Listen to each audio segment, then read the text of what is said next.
So today's topic is motion of a charged particle in a magnetic field under the chapter Moving Charges and Magnetism, chapter 4 of class 12 physics.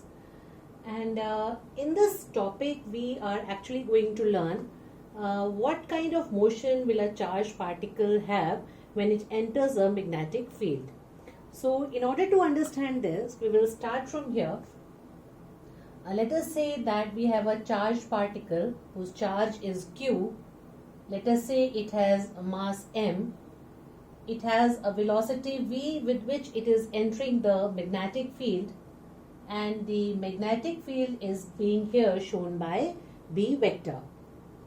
So we will draw a system of axes, coordinate system like this.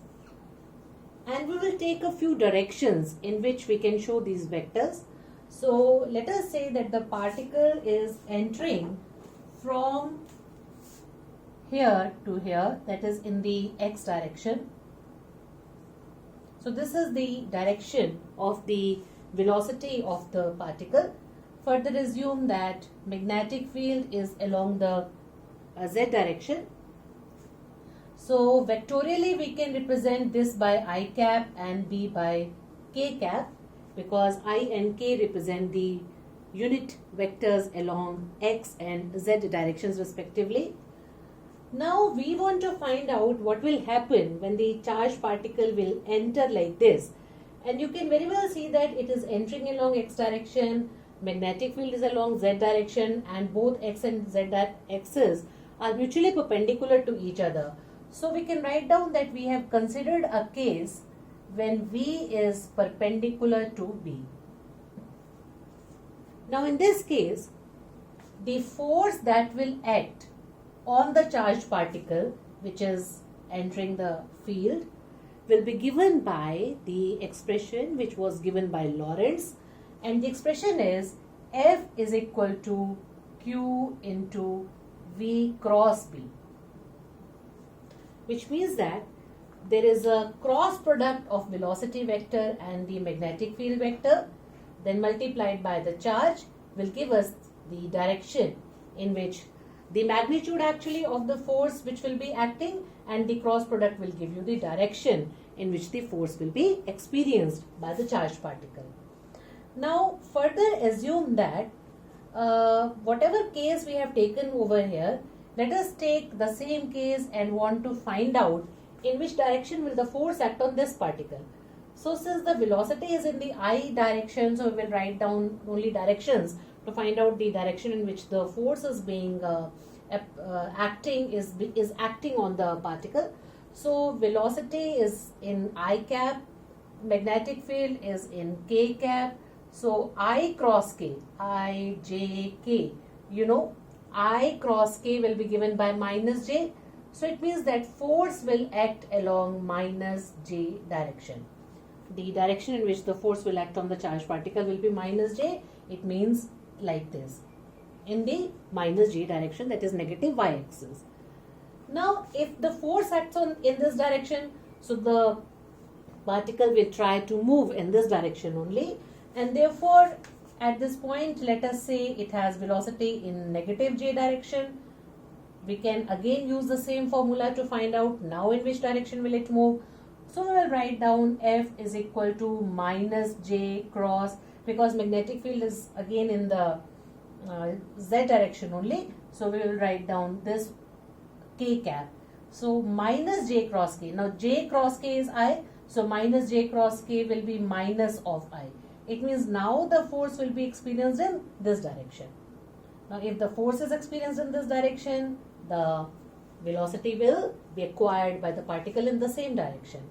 Now if the velocity is in this direction, then again we can find out what will happen when it will come over here. So F is equal to minus I cross. Now velocity is minus I cap and magnetic field was already in K direction. So minus I cross K. Now I cross K is J, negative of J. So minus of this will be minus of minus J, means positive J. So force will now start acting in the positive J direction. It means upwards, like this, upwards. So basically what will happen is that the charged particle will start moving like this, it will move like this, will move like this. So the path or the trajectory of the particle will be circular. Now, the case that you have considered is that V is perpendicular to B, and at every point we have seen that the force acts in such a way that the charged particle starts moving in a circular path like this as shown. Now, because it is a circular path, we can find out what is the radius of this path. So let us say this is the radius of the path, and we want to find out what is the radius of the path. So for this, how we can calculate is a small derivation.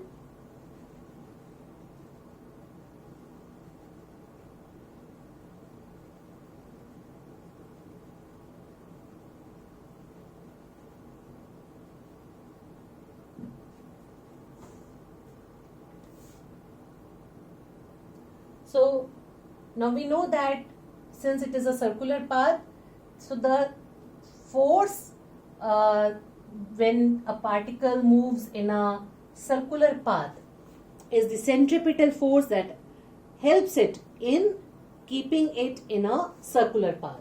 So this is the centripetal force that is present in this path, and this force is provided by the Lorentz force that was present because the particle had some velocity and it was in the presence of a magnetic field. Now Q into V cross B was the Lorentz force, and both of them are equal. This is Lorentz force. So centripetal force is provided by the Lorentz force to keep the particle in the circular path, and we have taken the case that V is perpendicular to B. Therefore, we will write down V perpendicular to B means V cross B will be VB sine 90 degree, which is V into B only. So we have this expression as mv square upon r is equal to qvb, and one of the v cancels with the square. We get mv by r is equal to qb, or you can write down r is equal to mv upon qv, which gives us the radius of the path in which this particle will move, and this is equal to mv by qv, which means that it is directly proportional to the velocity. Means if the velocity of the charged particle is higher, it will move in a radius of a greater, in a circle of a greater radius. But if the magnetic field in which it entered was more, then the radius would have been smaller. And similarly, for the charge also, they have the inverse relationship. Hence, more is the amount of charge, lesser will be the radius. So this is how it goes. We can easily find out the radius in which it is moving, the radius of the circular path in which it is moving. Now we can find out like what is the time taken by the particle to complete this circular path. So in order to find out the time, I will just erase this.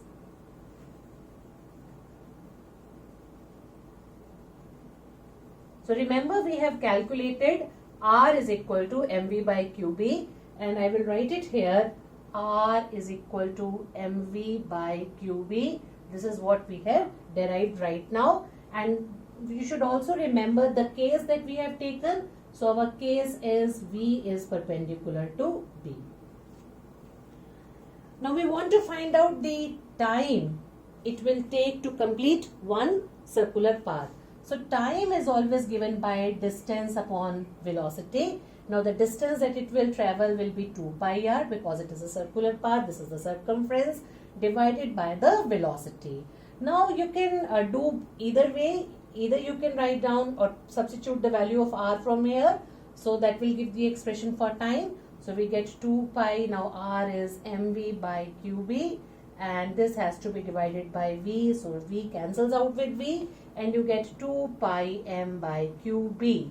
So this is the time that the particle will take to complete one circular path or one revolution. So 2 pi m by qb, and since this is the time period of revolution, you can find out what is the frequency of revolution. So frequency of revolution is, because it is reciprocal or inversely related to time period, we can write nu is 1 by t. Therefore 1 by t will be the qb by 2 pi m. So you get frequency as qb by 2 pi m. And there is another physical quantity, it is omega, which is also known as the angular frequency, and since omega is 2 pi nu, so we get 2 pi, and nu you can substitute from here, it is qb by 2 pi m, and now 2 pi cancels with 2 pi, you get qb upon m. So omega is qb by m. Now there is a very important thing that you have to understand from here.